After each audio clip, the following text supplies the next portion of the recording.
vertikale ili nećete ući u Europsku uniju.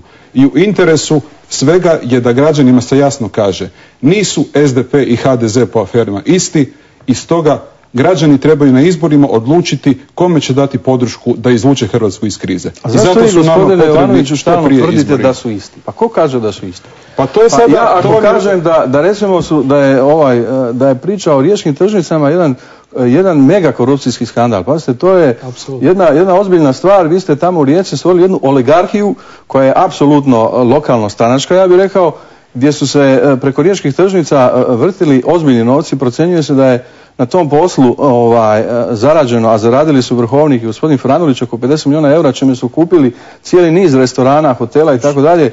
To je Dobro, to je, kolega Maliću, vaša interpretacija ili imate informaciju ili... I drugo, to je i moje istraživanje, ja se tim bavim. O tome sam napisao niz članaka.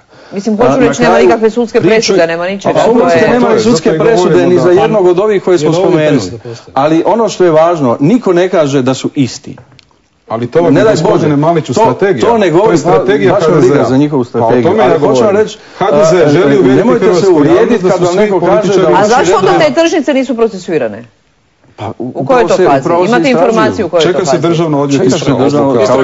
Ali je činjenica da je Franulić član SDP-a. Nije član SDP-a. Nije član SDP-a. Franulić je državni odvjetnik. Ne, Franulić je osoba koja je uzela, kojima su dali riječke tržnice. Nisu dali, ta me priča podsjeća na onu o izjednačavanju žrtve i agresora. Evo, to mi tako izgleda. Kad spomenete korupciju u SDP-u, odmah se skače do neba i tvrdi se da niko ne izjednačava te afere. One su naprosto kvantitativno, a i kvalitativno neusporedive, ali su signifikantne.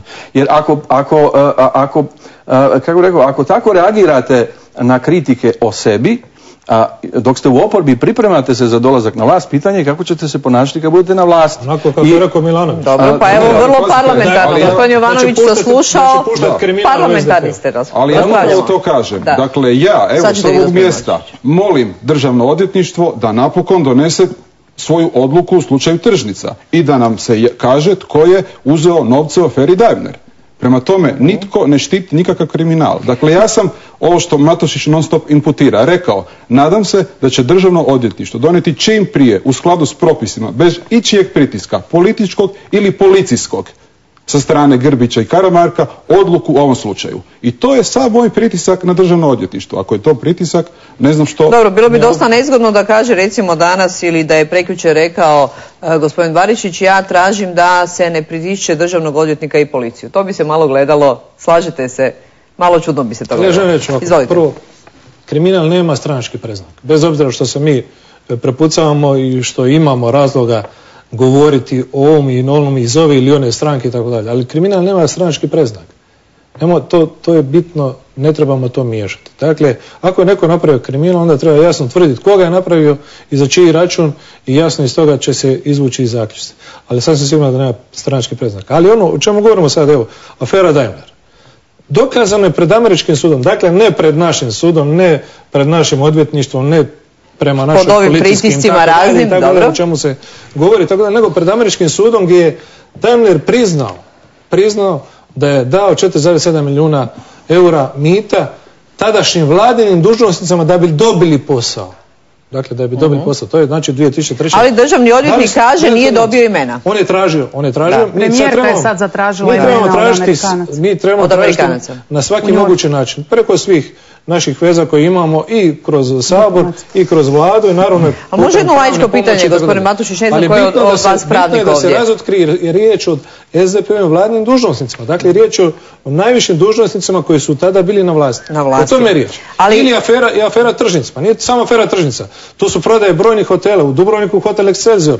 Linić prodao prijatelju Štroku. Uz zabranu državnog odvjetništva koja je postojala, u kojoj se do sada nije govorilo, ja sam dobio pouzdanu informaciju da je u tom trenutku državno odvjetništvo zabranilo prodaju tog hotela. Međutim, bez obzira na to je prodan. Jeste dobili neki dan odgovor u zastupničkom pitanju? Recite što vam piše u tom odgovoru. Pročitat ćete vi. Ajde, recite sada što piše. Pretvorba i privatizacija ne zastarijevaju. Naravno. Prema tome sve se može borio za to. Prema tome, ova informacija je potpuno nova da je državno odvjetništvo dalo jasan znak da se taj hotel ne može i ne smije prodavati. Iz više razloga. To sad treba utvrditi i treba vidjeti o čemu je bila riječ, zašto je državno odvjetništvo se usprotivilo. Dobro, to je možda nova afera. Samo da se kratko vratimo na ovaj Daimler. Jedna stvar mi laički nije jasna. Ako je američki sud rekao da su dužnosnici vlade dobili nekakav novac